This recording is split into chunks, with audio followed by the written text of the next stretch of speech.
São diferentes uvas, países de origem, tipos. Uma coisa é gostar de tomar uma taça de vinho. Outra é saber escolher o que levar para casa. Como montar uma seleção que tenha a ver com o gosto da gente e combine com o tipo de ocasião em que você curte beber. Vinícius, começando pelo rótulo do vinho, o que é que ele diz pra gente? Bastante coisa, e é um dos principais motivos, né, uma das principais referências para a gente poder comprar o vinho. Não tem problema em comprar vinho pelo rótulo, mas só pelo rótulo é um pouco limitador. Mas vamos entender o que é um rótulo de vinho. Então, começando. Deixa eu pegar um rótulo para exemplificar. Esse daqui é um rótulo do Novo Mundo. Tá? Então, países que não estão na Europa. Esse daqui é um rótulo argentino, por exemplo. Nos rótulos do Novo Mundo, uma das coisas mais importantes é o nome da vinícola ou o nome do vinho e o nome da uva. Esse daqui, por exemplo, é um Chardonnay. Conhecendo os diversos estilos de uva, a gente vai entender um pouco dos estilos de vinho.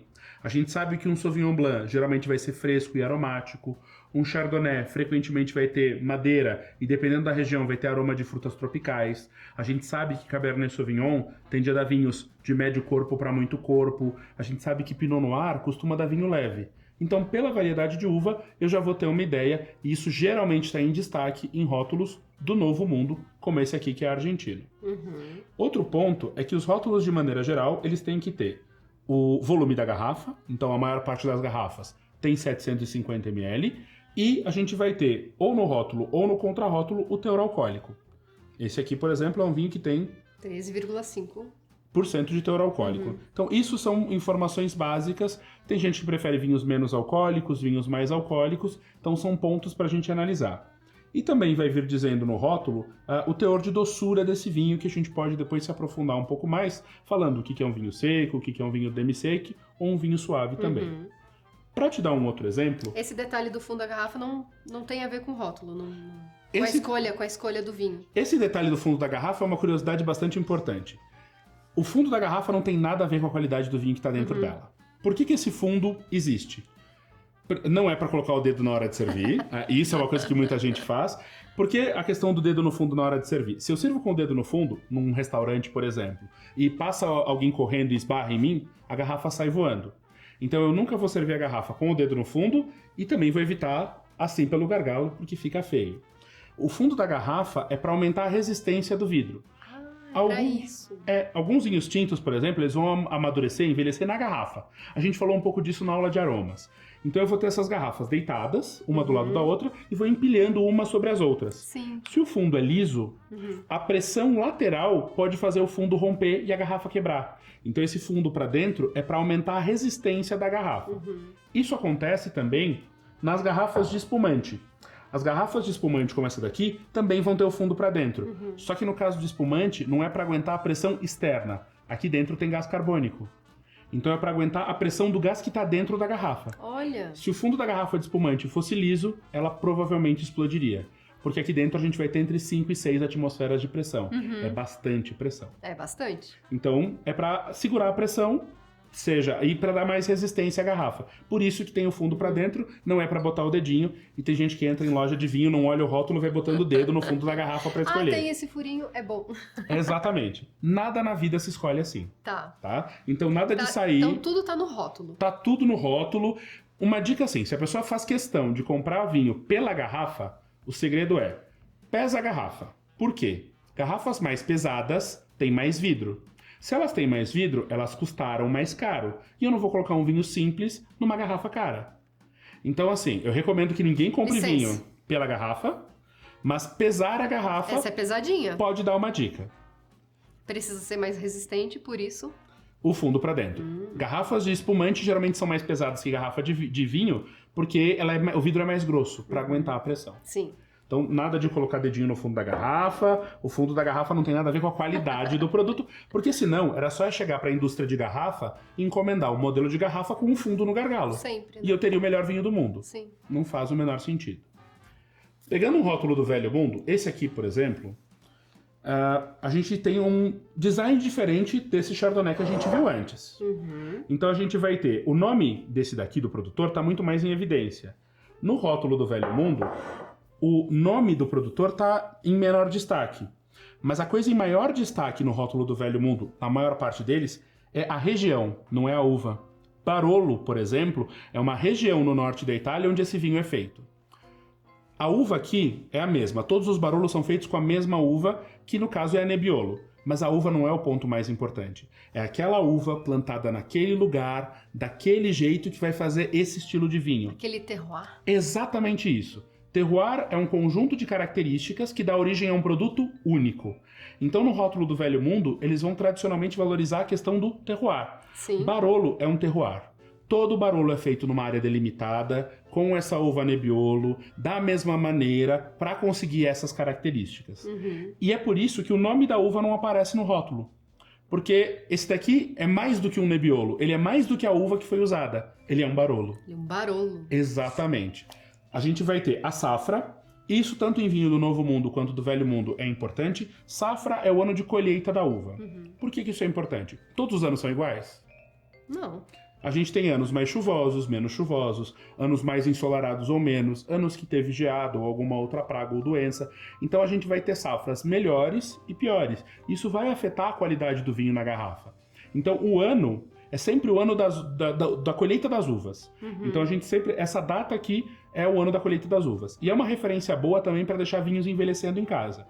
Exemplo, a maior parte dos brancos a gente vai consumir melhor entre até 3, 4 anos a partir da safra. Então, alguns brancos podem envelhecer por mais tempo, mas a maior parte dos brancos é melhor beber entre até 3, 4 anos. A maior parte dos tintos é melhor beber entre 5 e 6 anos a partir da safra. Um Barolo... E todos têm essa identificação. A maior parte deles tem. Sim.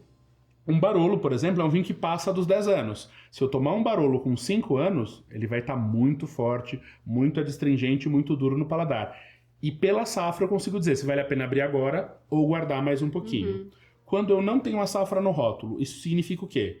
Que esse vinho é um blend, é uma mistura de vinhos de safras diferentes. Ah, sim. E aí eu estou buscando o equilíbrio de uma safra mais jovem com uma safra mais madura para ter um produto mais redondo, mais macio. Então a safra é um item importante no rótulo também.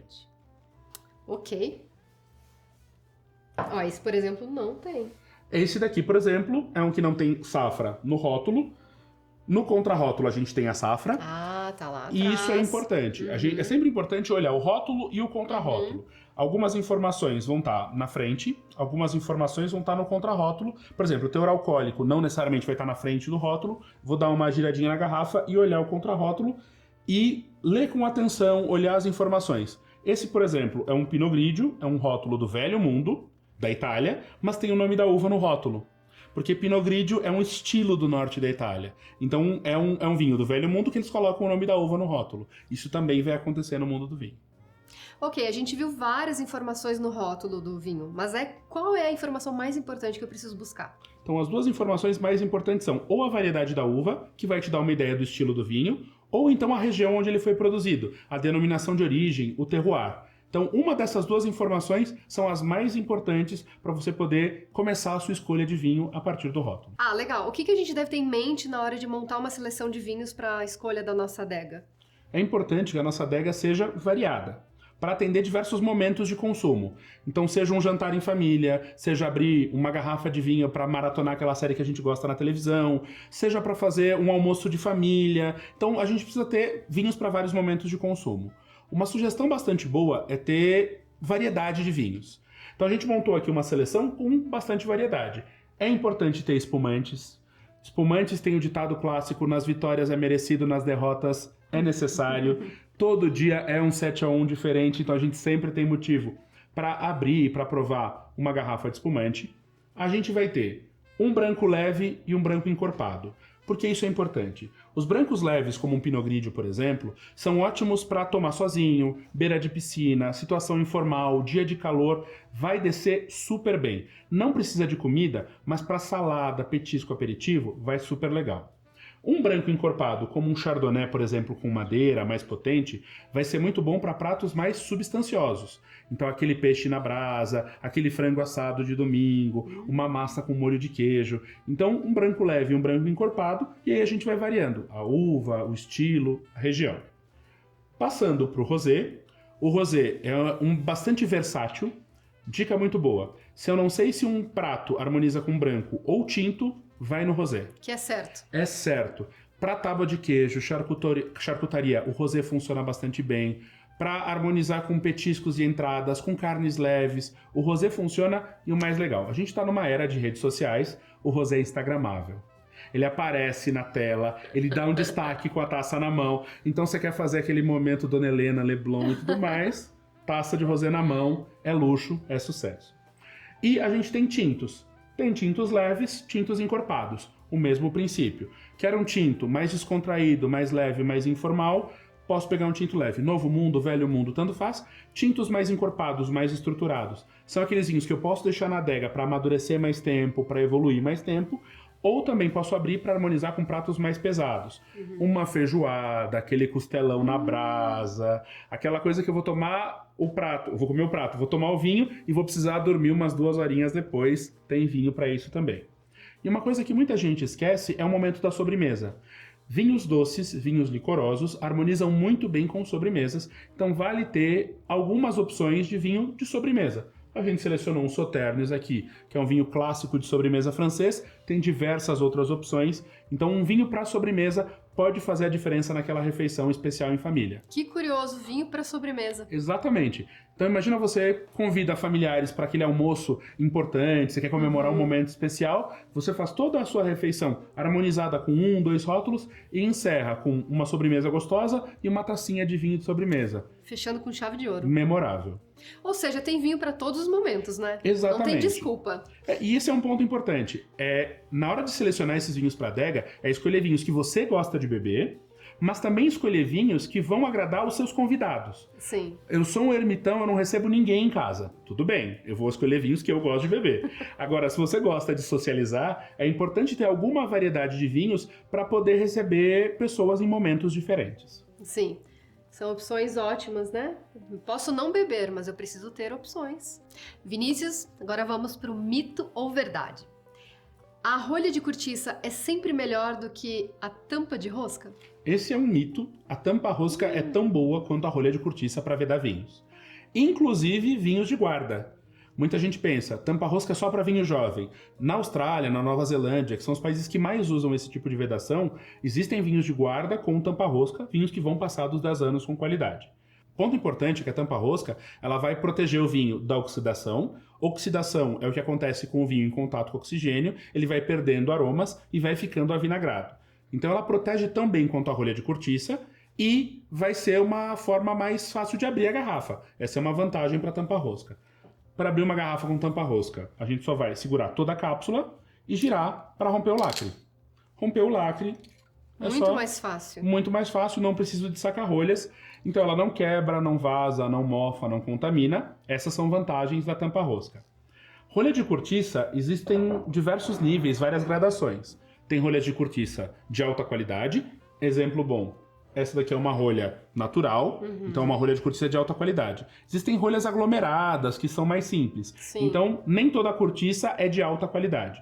Mas existem vinhos muito bons, tanto em cortiça quanto em tampa rosca. E um detalhe, a vedação não altera o sabor do vinho em nada. Nem a qualidade. Nem a qualidade. Então existem vinhos bons e ruins com tampa rosca, vinhos bons e ruins com rolha de cortiça. Que curioso, eu achava que a tampa rosca alterava a qualidade do vinho. Então, Que todos com a cortiça fossem melhores, né? não altera em nada, o vinho preserva os seus aromas e sabores, então pode escolher tanto tampa rosca quanto rolha de cortiça.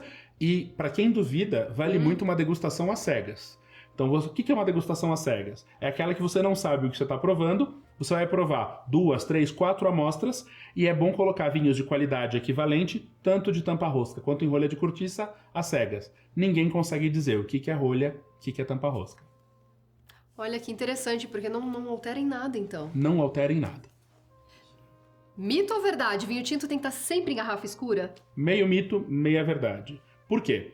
Porque o vinho ele vai se beneficiar sempre de garrafas escuras, porque a luz acelera o processo de oxidação do vinho. Então é importante que qualquer vinho, branco, rosé, tinto, estejam em garrafas mais escuras para proteger por longo tempo. E aí você vai me perguntar, mas Vinícius, por que alguns vinhos têm garrafas claras? A gente tem alguns aqui em garrafas transparentes, por exemplo. Alguns vinhos não vão evoluir na garrafa, E alguns vinhos vão se beneficiar comercialmente da cor. Imagina um vinho rosé numa garrafa verde ou numa garrafa marrom. Não faz sentido, né? Perde a atração, perde o charme desse produto no mercado. Sim. O ponto é, esses vinhos têm que ser guardados em lugar escuro, como qualquer vinho, mas a garrafa escura protege melhor o vinho da luz. Existem vinhos tintos em garrafas transparentes, existem vinhos tintos em garrafas escuras. Garrafas escuras protegem melhor o vinho da luz, mas vinhos de garrafas transparentes não têm vinhos de pior qualidade. Exemplo muito bom, esse vinho de sobremesa que nós temos aqui, esse vinho dourado, é um vinho de altíssima qualidade, numa garrafa transparente, só que a cor dele é um dos atrativos para os clientes, por isso, numa garrafa transparente. E não necessariamente precisa ser consumido mais rápido do que uma garrafa escura. Exatamente. Outro ponto importante é que um dos defeitos que pode acontecer no vinho é o gosto de luz.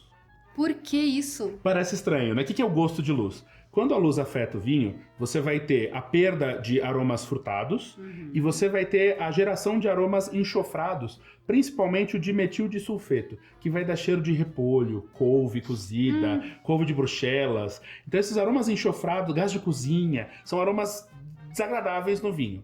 Então, para proteger esse vinho, vinho sempre em lugar escuro. A garrafa âmbar, a garrafa esverdeada ajuda a proteger e é importante. Vinho em casa sempre em lugar escuro. Então longe de luz ultravioleta, luz azulada e longe da luz do sol. Nada de guardar vinho na janela, na estante. E vou contar, caso de família, meus avós faziam isso. Guardavam vinhos na estante. Pra ficar bonito. Pra ficar bonito, para as visitas receberem. O pessoal às vezes mais antigo faz isso. Vinho sempre em lugar escuro, protegido da luz. Vale para qualquer vinho. Vinícius, mito ou verdade? Vinho mais caro é sempre melhor? Não. Não? De forma bem simples, não. Ponto é, vinhos mais caros deveriam ser melhores. Mas a gente tem dois aspectos qualitativos aí. Um é o aspecto técnico.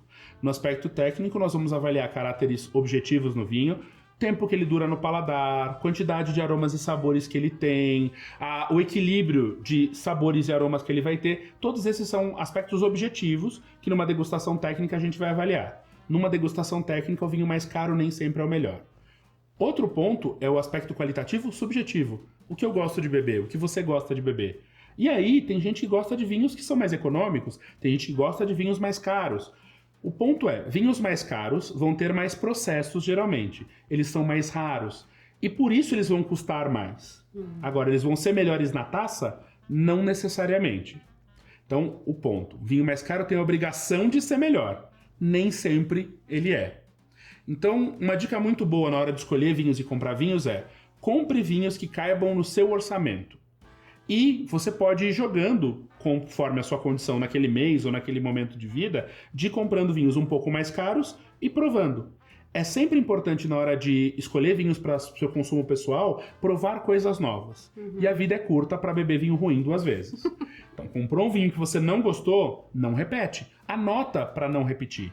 Se você gostou, anota aquele estilo, aquela região, aquela variedade de uva para provar de um outro produtor, algo similar, para ir ampliando o seu portfólio. Vinho é sobre referência, é sobre portfólio. E aí a gente vai encontrar vinhos bons, de várias faixas de preço, para diversas situações de consumo.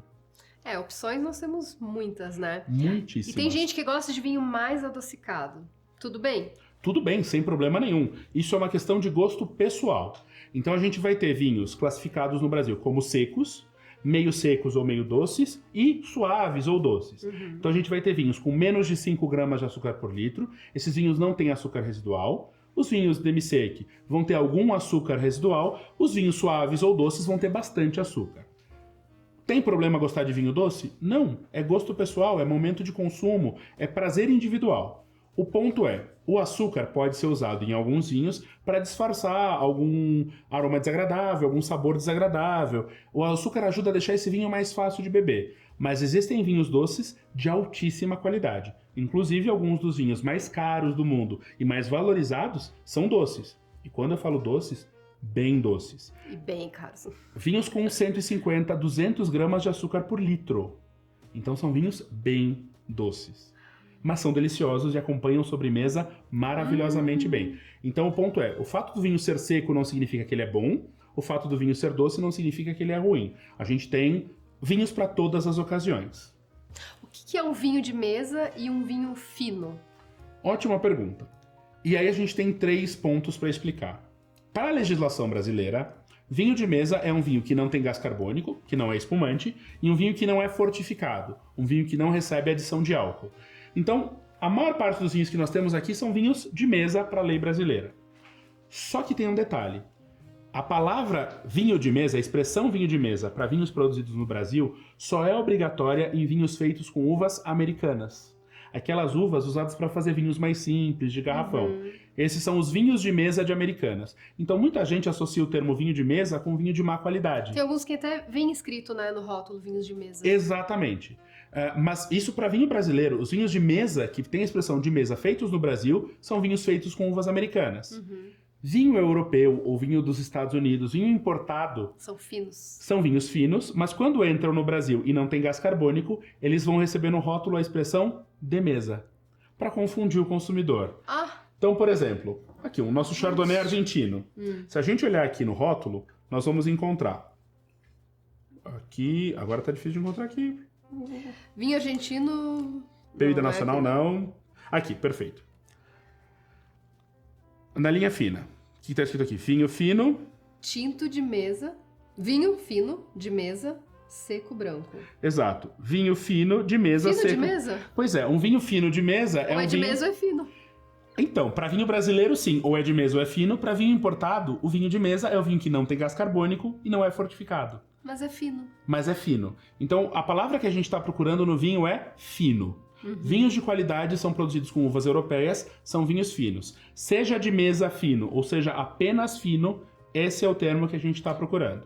Esse é outro ponto importante, né, no rótulo. Exatamente. Então não importa se o vinho é de mesa, contanto que ele seja fino. Porque vinho, por exemplo, Barolo, um clássico italiano, um vinho que costuma ter um valor elevado, alta qualidade e potencial de guarda. Vinho fino, tinto seco. A palavra importante aqui é fino. Ele poderia estar como vinho de mesa, fino, tinto, seco. O ponto é fino. Essa é a palavra que a gente está buscando. Tem que ter o fino. Tem que ter o fino. Então, vinho fino é o que vai designar um vinho de boa qualidade feito com uvas europeias. Vinho de mesa é o vinho que não tem gás carbônico e não recebe álcool adicionado. Isso é um vinho fino. Não significa que um é melhor ou outro é pior. Vinhos de uvas americanas, que aqui no Brasil são chamados muitas vezes de vinho de mesa, são mais simples do que vinhos finos. Isso é um ponto importante. Vinho de mesa, vinho de uva americana, esses vinhos mais simples vão ser vinhos para consumo mais jovem, informal, mais econômicos e que não melhoram na garrafa. Esses são ótimos para tomar jovens e vão ter o sabor da uva, que é o que algumas pessoas apreciam. Eles não vão ter a complexidade dos vinhos finos, o potencial de evolução dos vinhos finos. Então é uma questão de gosto pessoal. Mas eles são mais simples do que os vinhos finos. Vinhos finos vão ser mais complexos, mais intensos, mais equilibrados e mais longevos do que vinhos feitos com uvas americanas. E serão mais finos. Exatamente.